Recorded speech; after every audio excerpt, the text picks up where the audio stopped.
the selection of leaders, including the flag bearer, should not be a boardroom process.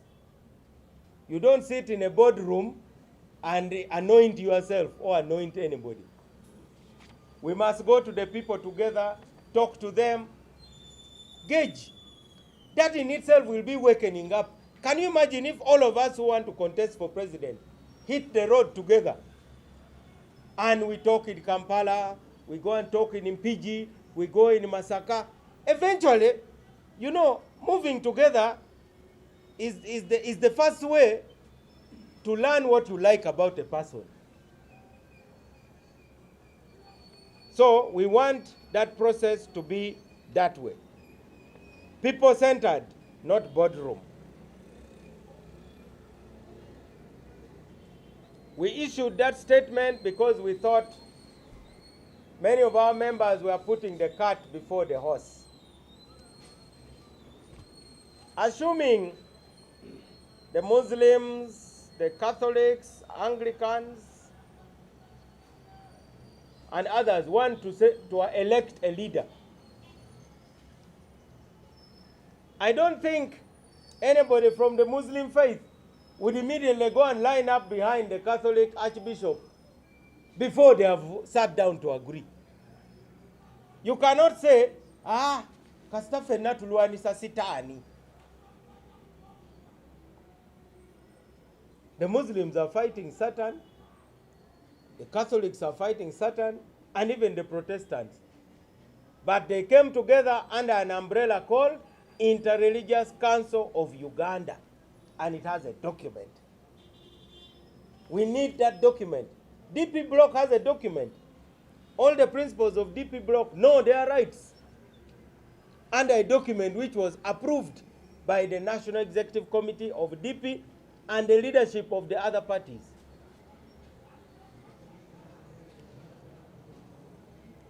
The public also got confused because they thought People Power and DP were one and the same.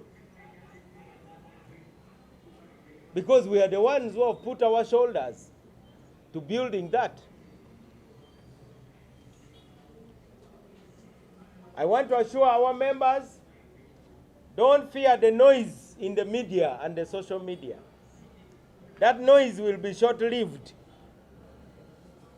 The noise is mainly from those who hate DP and those who hate me in particular.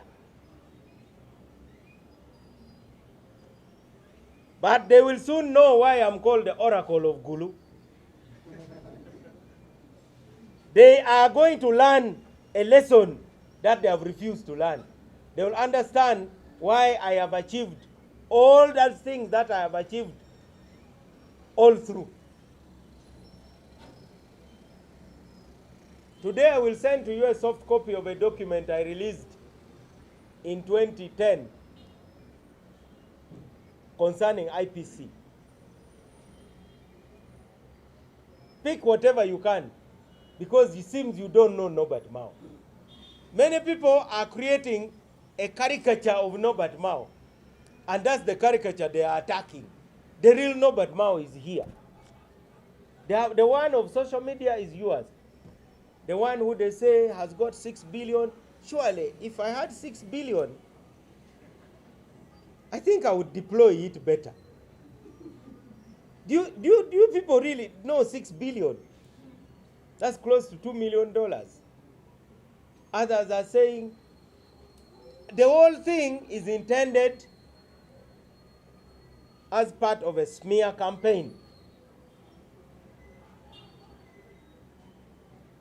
Let me conclude. Mrs. DP has not followed us. We are going to meet all the actors. We shall unite, and I believe it is possible to unite.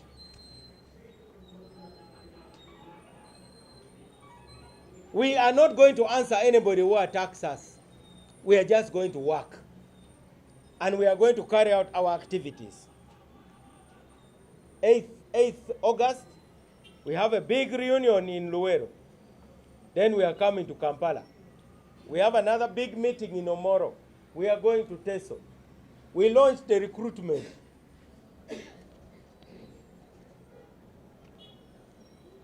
We have done reunions and they are going to continue. So, the question we have to answer is how to win. We will not win if we are fighting each other. So I want to tell those who are fighting Norbert Mao, please save some energy to fight Museveni. Because if you waste all your energy fighting Mao, by the time you must turn to Museveni, you will be operating at 20%. Let us bring our energies together and face the regime.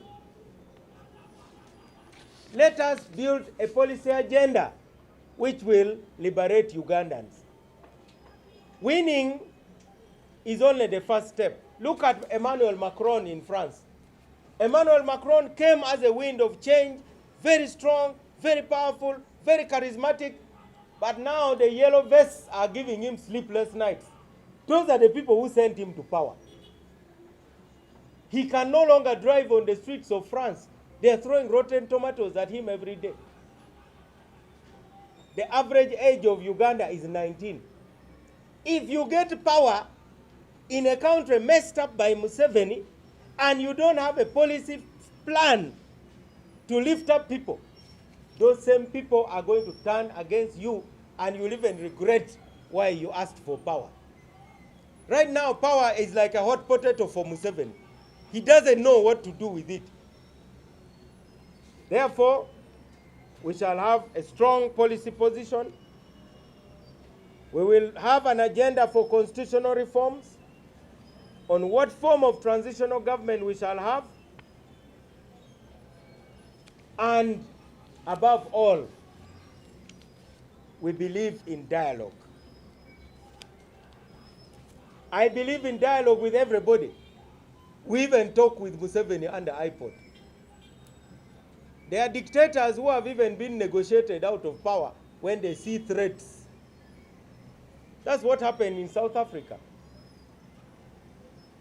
I remember Mandela was called a mole by the ANC because they went to visit him in a prison. The prison had carpets, even had a waiter. They told him, what sort of prison is this? Seems you have sold us. But Mandela so far, there was a party called Pan-Africanist Congress. Their motto was, one settler, one bullet. That party has collapsed since. It has disappeared. Because society is very complex.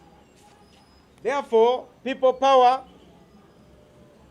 is the third force that others don't want to be built. What are the forces? There's the Museveni force, which you know. Then there's the anti-Museveni force. Those who don't have any constructive agenda, they are just opposed to Museveni. Then the third force is what we call the trans-Museveni force. Those who want to transcend Museveni. In other words, whatever we do, we don't just do to react to what Museveni is doing. We want to respond to the problems of Ugandans. And we hope Ugandans will trust us with power. Our special purpose vehicle will be built on love, not on hatred. It will not be built on an ethnic basis. It will be for all Ugandans. It will be different from the NRM because it will not be built on hatred. Because NRM was built on hatred of Obote and people of the north. That's how they mobilized. I can assure you, love is the most powerful force. Let's love ourselves. Let's love each other. Let's love our country. Let's build a revolution built on love. Look at the French Revolution. It was built on hatred. They started cutting off each other's heads. Look at the American Revolution. It was built on sound Christian values. And that is why it has endured. And I believe it will even endure all the threats. Even God tried to be tough. You remember the first time people were annoying him, sinning, he decided to drown them. Rain for 40 days. He only spared the few that Noah could keep. But the people continued sinning even more aggressively in Sodom and Gomorrah. Then God said, if you think water wasn't enough, I'm sending fire. So he sent fire. But that did not change people. People even became more incorrigible until God decided to come down and die himself. He had killed and killed and killed until he realized that killing others does not solve a problem. Sometimes you must sacrifice. DP has sacrificed. It is not that DP could not be in power. If DP was opportunistic, we would have gone to power in 1962. Therefore, I call upon all our members, don't put the cart before the horse. Tomorrow, we shall have another meeting to discuss the document that we issued. Today, we are sending letters requesting for meetings and asking other leaders so that we can agree on a day when we can sit together and come to not agreement necessarily, but understanding. Understanding means you identify the things you agree on, you also identify the things you don't agree on, and you focus on the things that you have agreed on. That's the purpose of dialogue. We don't have to agree 100% with Honorable Mike Mavike. But we can agree on a few things, like Trump and Kim Jong-un. They totally disagree on many things, but they agree that there should be no nuclear war. Does the opposition want a nuclear war? I don't think we can survive a nuclear war. I thank you very much for listening to me.